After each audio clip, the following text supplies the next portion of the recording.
Magpapalit ako ngayon ng bagong stainless skid plate kay ADV 160 kasi naputol na yung dati kong gamit na stainless din na skid plate. Pero umabot naman siya ng 2 years bago siya naputol dito. June 28, 2023 nung kinabit ko yung stainless skid plate na isa. Yan yung upload date ng vlog ko nun. Ngayon is August 13, 2025. So naka 777 days na. 2 years mahigit bago siya naputol. Hindi rin siya sumayad. Yan, kita nyo naman walang marka ng pagkakasayad. Sa vibration lang talaga kaya naputol na siya. Katagalan. Itong part na to yan parang may crack na rin siya. Katagalan sa vibration ng motor. Pero ito talaga naputol na siya. Yung isang kabitan dito. Itong kabilang side naman okay pa. Kasi syempre hindi siya kinakalawang kasi nga stainless to. Nasa 1K bili ko dito. Okay na rin siya. 2 years kong nagamit. Ito yung part na naputol sa kanya. Kung mapapansin nyo, tinabasan ko yan dito. Para pagkaalisin ko siya, hindi na ako magbabaklas ng pipe. Susukbit na lang na ganun. Mahaba kasi yung bolt nito kaya kailangan alisin yung pipe kapag hindi mo tinabas. Tapos nilakihan ko rin pala yung para sa drain bolt, yung butas. Para hindi siya nagkakayat dito sa mga part na to. Ngayon, itong ipapalit ko sa kanya. Stainless din siya pero iba siyang design.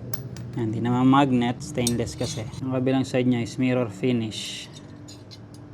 Tapos one piece lang din siya na binend lang, tapos laser cut. Ito naman nasa 500 ang bili ko dito sa Shopee din. Yung kapal naman niya is nasa 1.7 compared dito sa dati kong gamit na nasa 1.2 mm. So may difference sila na 0.5 mm. So dun sa mga nagsasabi na kapag naglagay ng skid plate is masisira yung tornilyuhan kapag tumama sa bato or sa humps. Wala pa naman ako nakita na nasiraan ng kabitan talaga ng bolts. Yung isa kong nakita is yung ganito yung gamit, mayupi lang siya, pero hindi nasira yung kabitan mismo ng mga bolts niya. Ito dahil medyo mas makapal, titingnan natin kung halimbawa mapasayad ako kung masira ba siya. Pero tiwala naman ako na hindi yan basta-basta bibigay kasi matibay naman kasi itong mga bolts na to eh. Tsaka makapal naman yung kinakapitan yan doon, kahit aluminum. Pero tingnan natin syempre sa paggamit ko or kung may makita man ako na nasira talaga yung kabitan ng bolts. Sakto lang din yung size nito para dito. Hindi mo na kailangan baklasin to or hindi siya sumasabit doon sa crankcase cover. So pwede mo siyang directly ilagay na ganyan.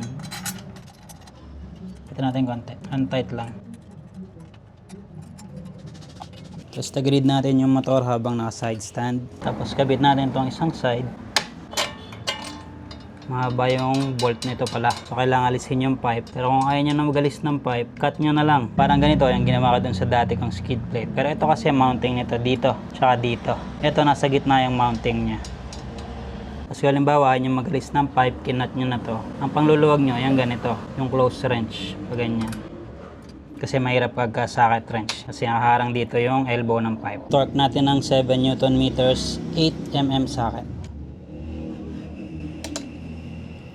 Ito rin kabila, 7 Nm din. Ang standard nito, 9 Nm pero 7 lang yung ginagawa ko kasi mahigpit naman na yan. Tsaka wala pa akong experience na kumalas siya. Kahit 7 Nm lang yung torque ko sa kanya. Sakto lang din yung space nito dun sa ilalim. Yan. Konti lang yung difference sa ibinaba ng ground clearance. Ganun yung itsura niya sa ilalim. Pag-drain ka pa rin naman pero feeling ko magkakayat yan. Maliit lang kasi yung butas. Sa kabilang side, kapraso lang din yung ibinaba. Pero may space siya, hindi siya dikit sa ilalim. Okay na to, kabit ko na lang yung pipe. Elbow lang pala kasi nakaano ko. TSMP stage 1 na pipe. Gagawin ko na lang kapag mag-change oil ako. Ito na lang gagamitin ko. Itong panahod na ganyan, tapos tayo na lang dito. Para sigurado na dun lang yung drain, hindi sa semento. Okay na yung bagong skid plate. Observe ko na lang tapos syempre update ko rin kayo kung masira man siya or kung ano mang mangyari. Pero wag naman sana, basta kailangan lang maingat ka pa rin. Lalo pag rough road or sa mga lubak, wag mo raratatin kasi alam mo na medyo mas bumaba yung ground clearance. Marami na kasing nabutasan yan. Yung mga walang naka-install na skid plate or engine guard sa mga ADV tsaka PCX. Giorno, ganito rin yata yung design. Airblade tsaka Click 160. Pasok din yan doon sa mga motor na yan.